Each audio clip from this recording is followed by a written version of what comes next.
Down a very dark road, one that was barely lit by my headlights, but my instinct told me I had to keep going to reach the main road to civilization as soon as possible. I took a deep breath, but in front of me on the road, a woman was walking away barefoot. I saw her just in time to brake and not run her over. I stopped before reaching her. She turned toward me.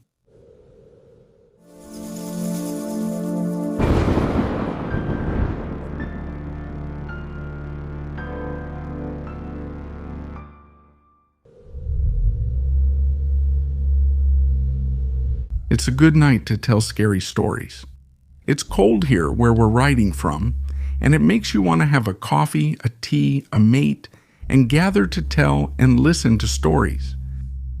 I thank everyone who has shared them, and especially those who are going to listen to the following stories from drivers, motorists, and truckers. Stories of life behind the wheel, of encounters on the road that won't leave your mind, especially if you're listening to us while driving. And, well, if you're going to listen to this episode while driving at night, well, that's the perfect setting. What can I say? This episode is dedicated to those of you who are driving. Everyone else, those of you at home or on public transportation, you can close your eyes and let yourselves go, because you are now entering the following stories of the night.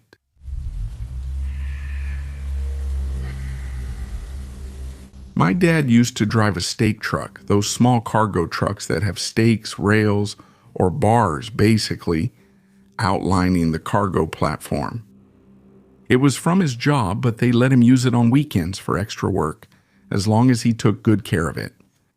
And on one of those trips to another town, that's when the following happened to us.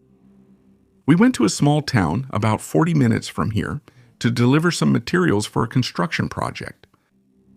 We loaded coastal boards, bags of cement, and wood. Like many times before, I tagged along with him. I liked helping my dad, even though back then I still couldn't carry much. I was 12 years old.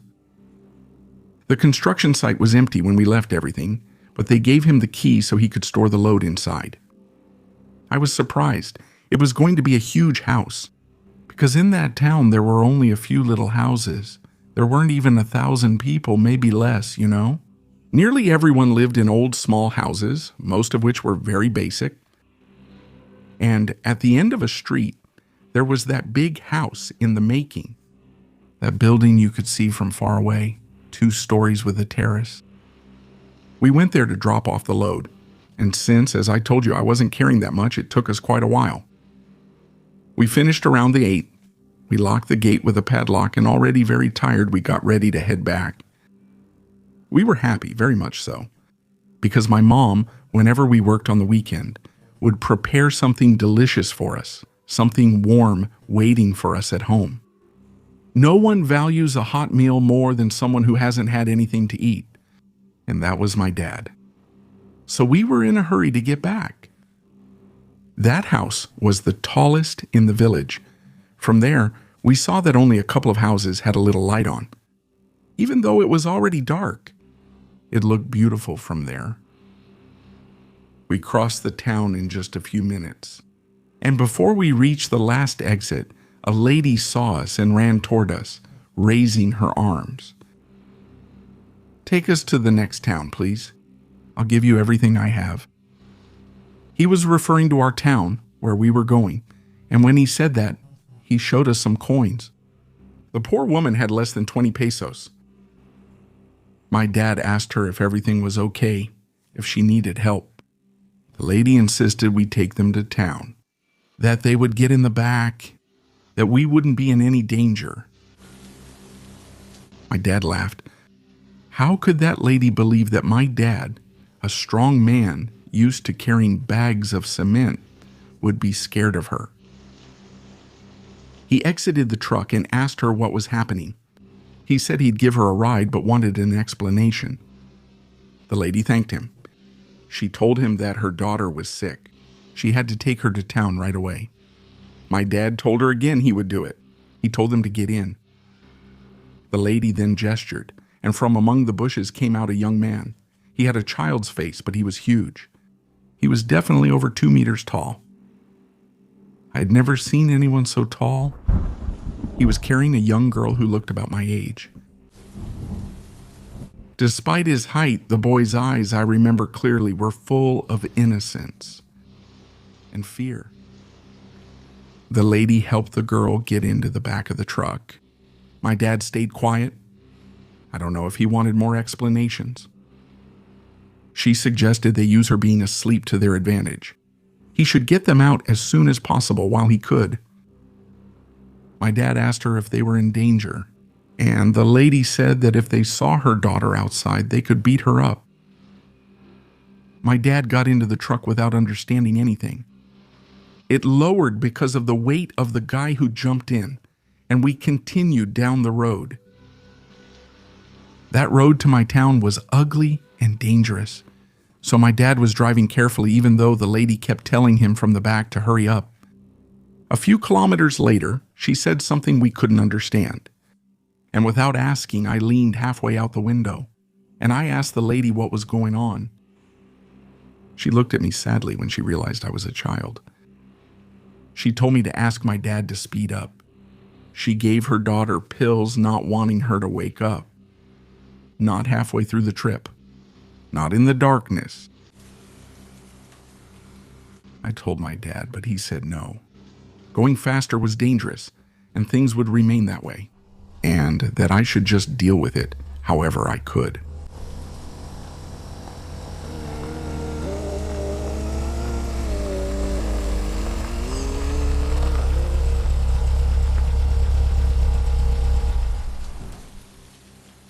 There was a horrible sound in the back. The truck suddenly turned off. The engine, the radio, everything, as if it had lost all power. We heard the boy in the back struggling with something. The lady was saying things while crying, things we couldn't make out, but they sounded sad, as if she were crying. And you could also hear another man shouting insults. Someone else was back there with them. My dad got out. He took his knife and told me not to move, to lock the door. I remember the sound of the mountain range. The crickets, the night. Powerful. The scuffling in the back. My dad took 2 steps outside toward the load, and then he came back. He told me not to move. No matter what I heard, I shouldn't get out. I looked out the window facing the back. I could barely see through the slats. There wasn't any man shouting. The one who was talking was the girl. The boy had thrown himself on her as if trying to restrain her. My dad was already on the truck bed, helping. I didn't know what or how, but I could hear him struggling too. Then I heard the girl laughing, as if someone was tickling her. Now in her own voice, between tears and laughter, she shouted, "Let's go! Let's go!"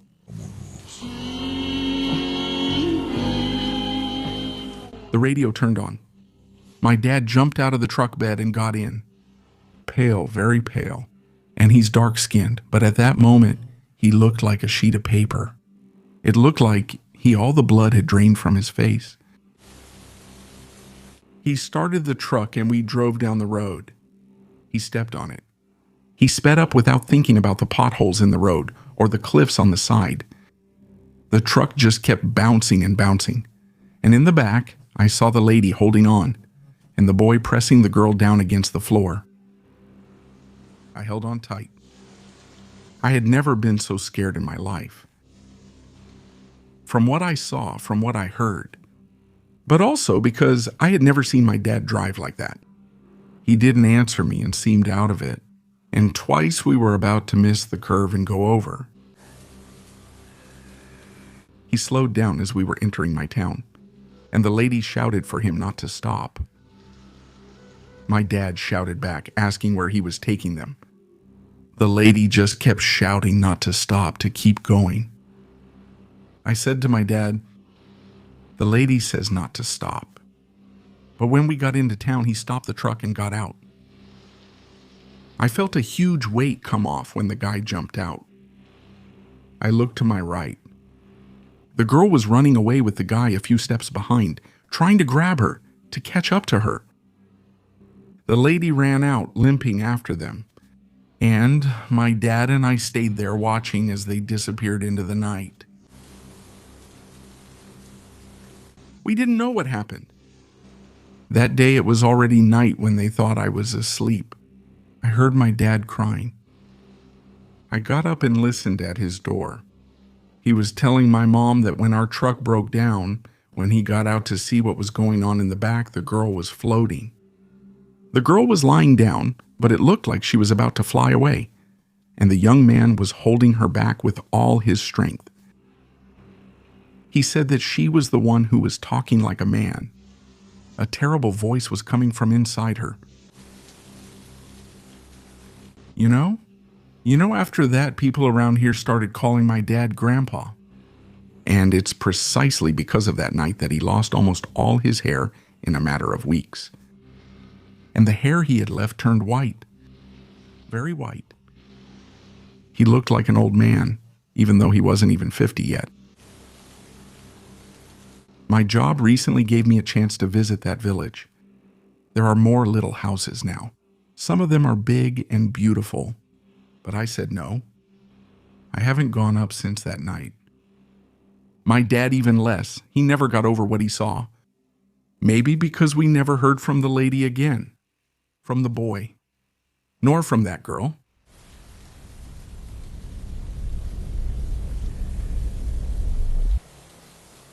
Good evening, my community.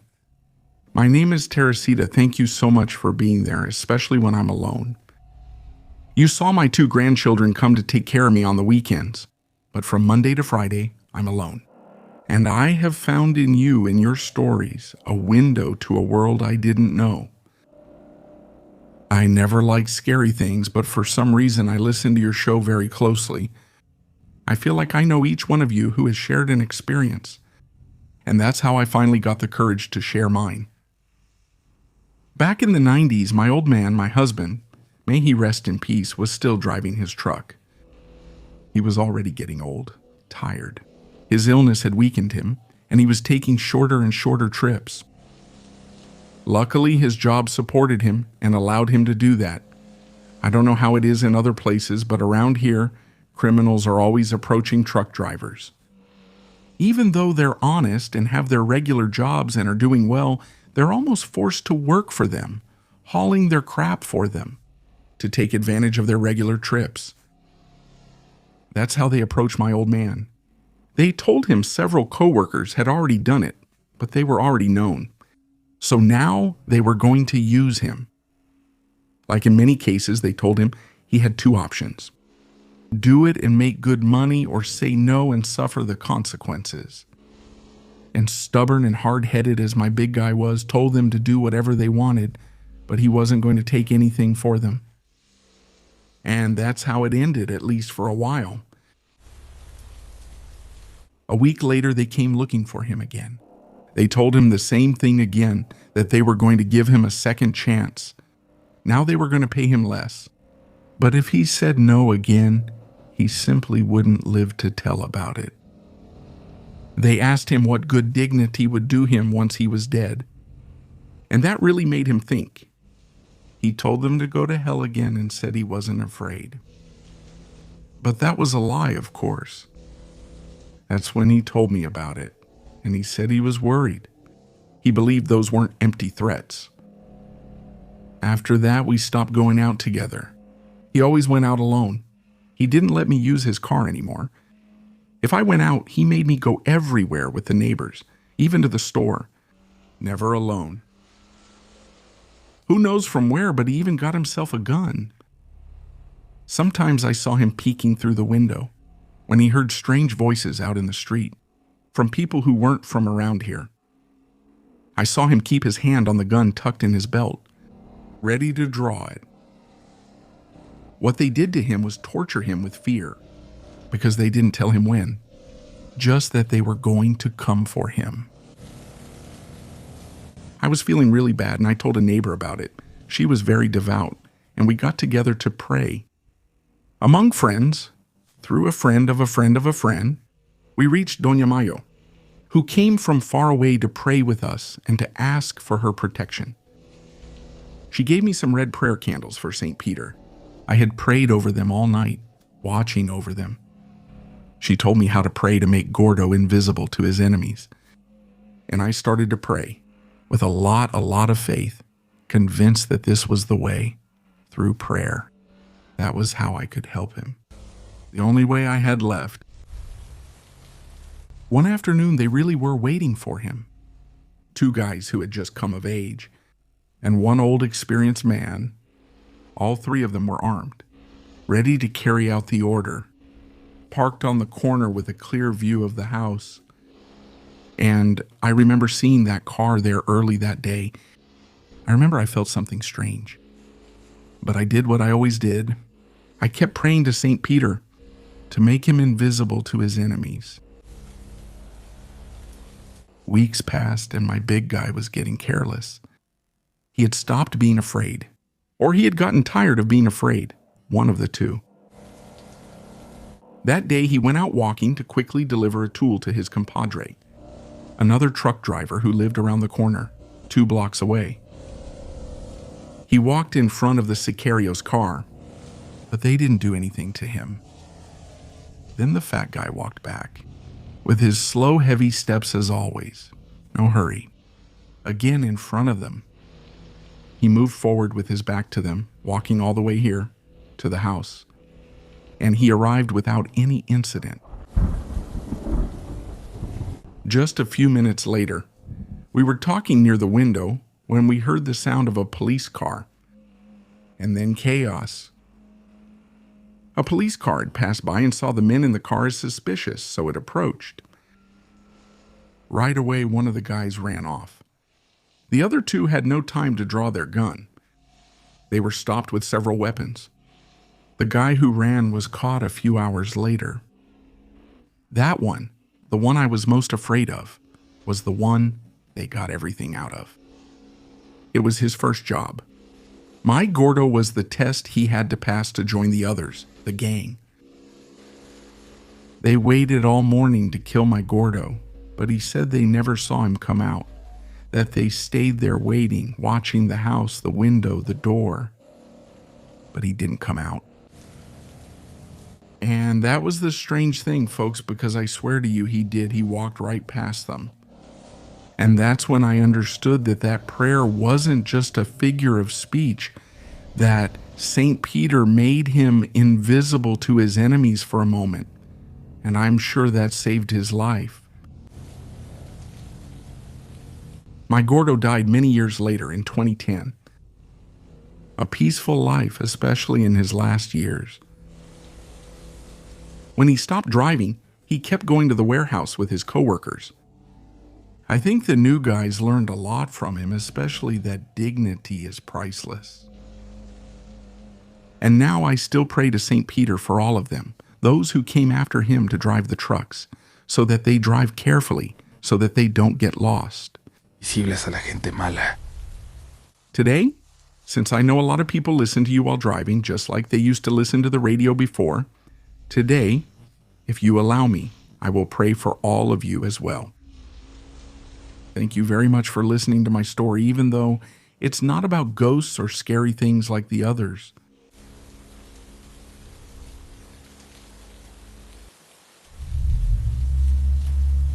Community, I think this previous story is very connected to the next one, not only because it talks about things happening to drivers, to truckers on a highway, but also because it talks about a particular saint, St. Peter.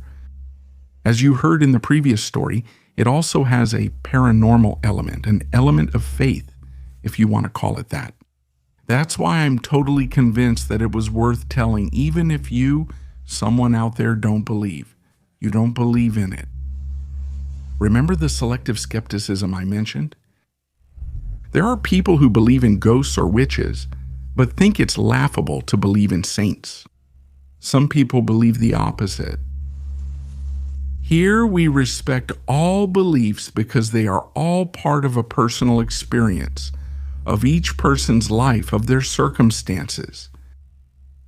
But anyway, I won't distract you with more reflections. It's time to get back on the road.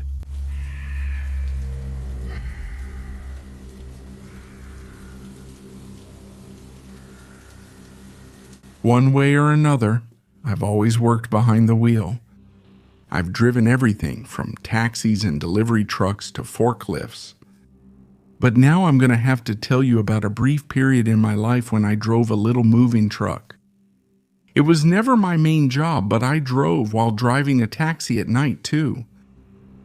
My dad was sick, and my brothers and I worked as much as we could to help. That's why, out of necessity, I ended up accepting a long-distance moving job from Reynosa, Tamaulipas, to Coatzacoalcos, Veracruz. Tamaulipas and Veracruz are neighboring states on the Gulf of Mexico, but anyone who knows them knows that these two cities are at opposite ends of those states.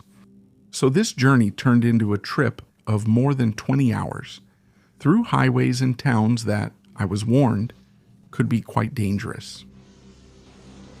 I should clarify that I'm talking about a time when Tamaulipas wasn't what it is now, a place where it's hard for anyone to travel safely on the highways. Back then, the dangerous spots were few and well known, but even so, I went to my grandmother before leaving so she could give me her blessing. I didn't believe in anything, but I always felt that something good was with me when she told me that the Virgin of Guadalupe was watching over me. So every day was going to be something important, a new job. It felt risky. Like that trip, I would stop by her place first to get her blessing. So I stopped by there, then by my friend's truck, my boss's truck, which was already loaded, and I headed out to the highway, ready to arrive at the destination the next afternoon, just as planned. The challenge was not only driving the truck full of furniture to Coatzacoalcos, but also that I had never been there before. In Veracruz, I'd only been to a little beach right at the state line, and that's it. And now I had to cross it all the way through. I'm talking about a time when we didn't have maps on our phones, so I had to pay attention to all the signs and not get lost, or I'd end up in who knows what town. And so yes, taking a wrong turn could get me into trouble. I was an hour behind the first moving truck, the one carrying my friend, the owner of the business. He had 2 movers with him. I was driving alone, but I would arrive just in time for them to unload this one too. At least that was the plan. My friend has always been a hard worker, but unfortunately, in all his ventures, he always looks for ways to save a few bucks, in this case, by sending me on the road alone. I clearly remember how comfortable I felt during the first hours on the road. How beautiful it was to watch the sunset on the highway, listening to music, just thinking. Honestly, I was thinking how nice it was to go alone. I'm very serious. It's hard for me to make conversation with people I don't know, so I was enjoying the road, driving in silence, just listening to my music and the sound of the truck's engine. It was already night when I left Tamaulipas. That's when I realized I had never driven so far in my life. Everything was very dark over there. The few towns I passed through looked lonely, in darkness, as if there was no one there. I came to a stretch with painted lane markings. It seemed like I couldn't go any further, that if I kept going, I would end up going the wrong way, so I made a decision. Now I understand that was a mistake, that I should have kept going straight. That it was just a mix-up, that I left the highway because of a moment of doubt, distraction, a last-second decision. But it was very dark. The truck's lights barely lit up the road, and I didn't understand.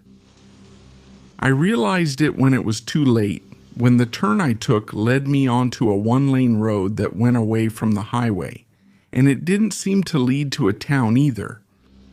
It wasn't taking me anywhere. There was only darkness, and I couldn't find a place to turn around. It was too dangerous to try a U-turn, even if I had enough space to back up. So I kept going, hoping to find a place to turn around, but there wasn't any. I kept going and going until I saw some lights ahead, some little houses. I thought for sure I would find the way back to the highway there, to continue heading south. I remember I pulled over as soon as I found a place to get off that little lane. I tried to check the map without having any idea where I was yet, and that's when I felt something. I felt something for the first time in my life. Or rather, thinking it through, it was the opposite. Something I stopped feeling. Something I was missing. My grandma's blessing. I didn't feel it there. I was alone, far from everything. I felt that somehow, on that road, next to that dark mountain, no one, nothing could see me. As if there, the blessing couldn't reach me, nor was the Virgin of Guadalupe with me. That's why, when some lights turned on about 40 meters ahead, when someone looked out the window of one of the little houses, I felt like I had to get out of there. I felt distant from the world. I sped up the truck as much as I could, which wasn't much, a little further ahead to find a place to turn around. And when I got to the little houses, I saw a road that seemed to go back to the main highway, so I took it. The person who was looking out the window of the little house made a gesture and shouted. There was something I didn't quite hear, but I sped out of there. Luckily, I was able to pick up speed and leave those little houses behind in seconds.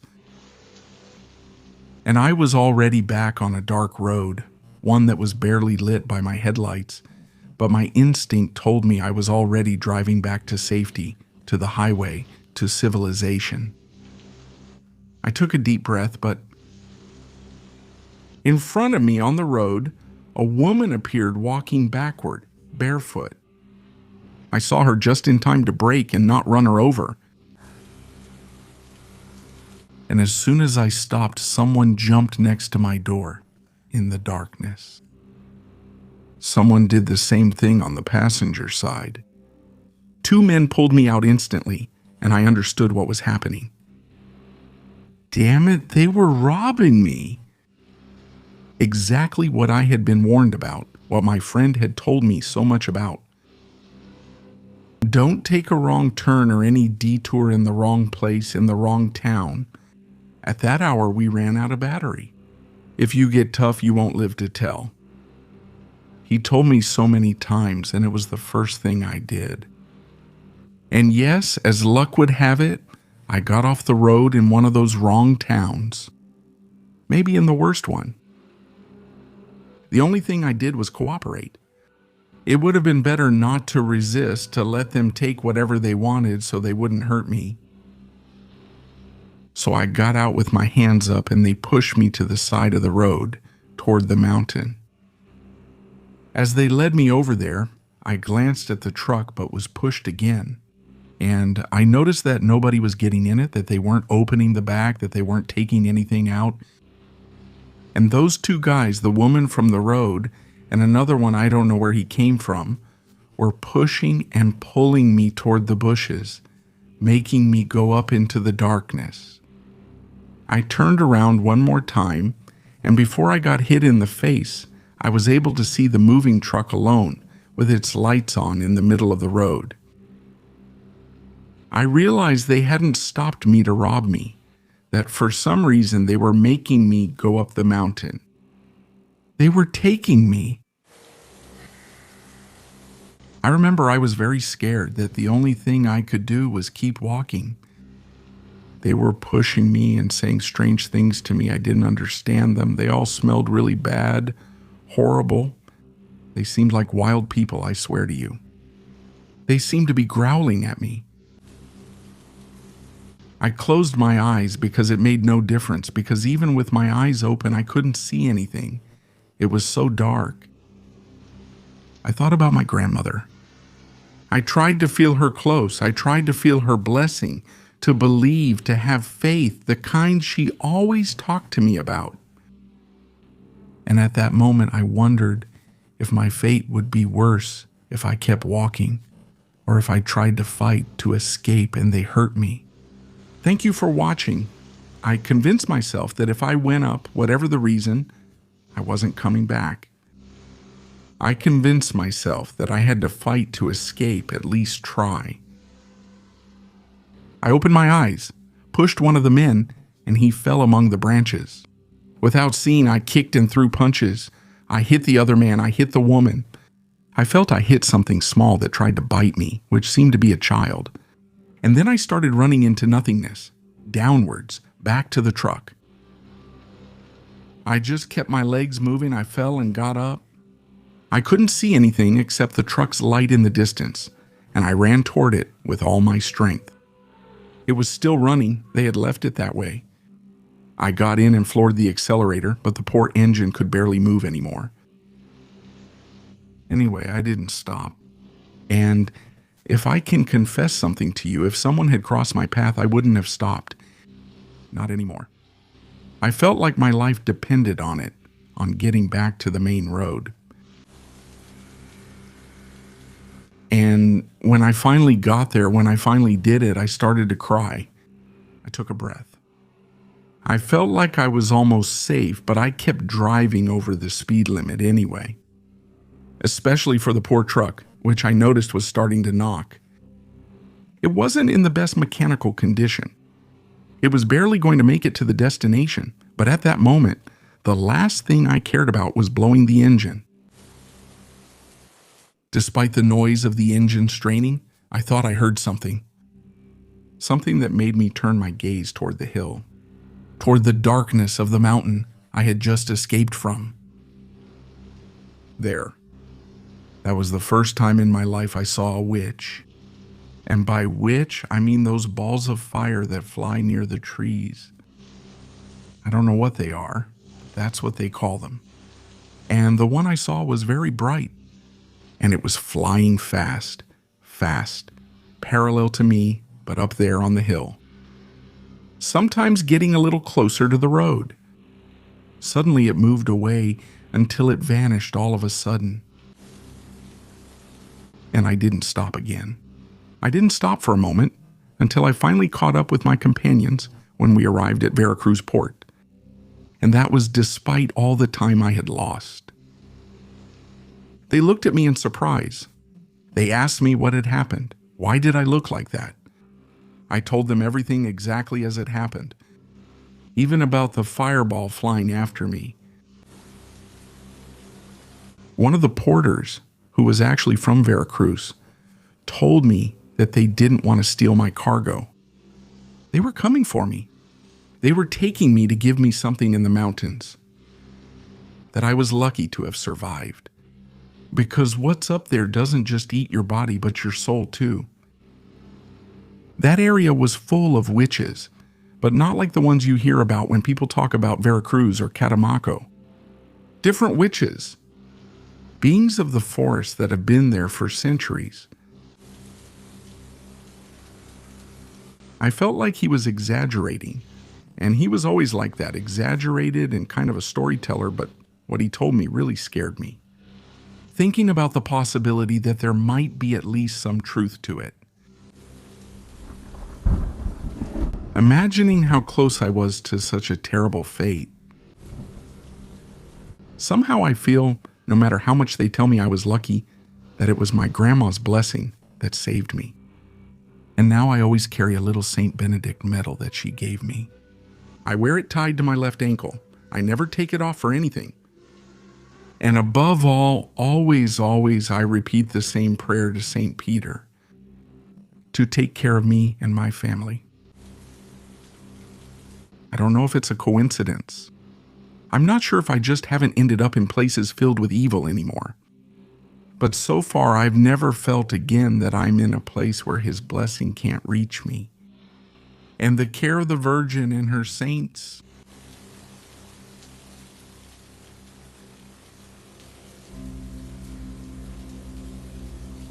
Thanks so much for listening, everyone. Thank you for letting us keep you company, especially if you're driving, especially if you're listening to us from a dark road.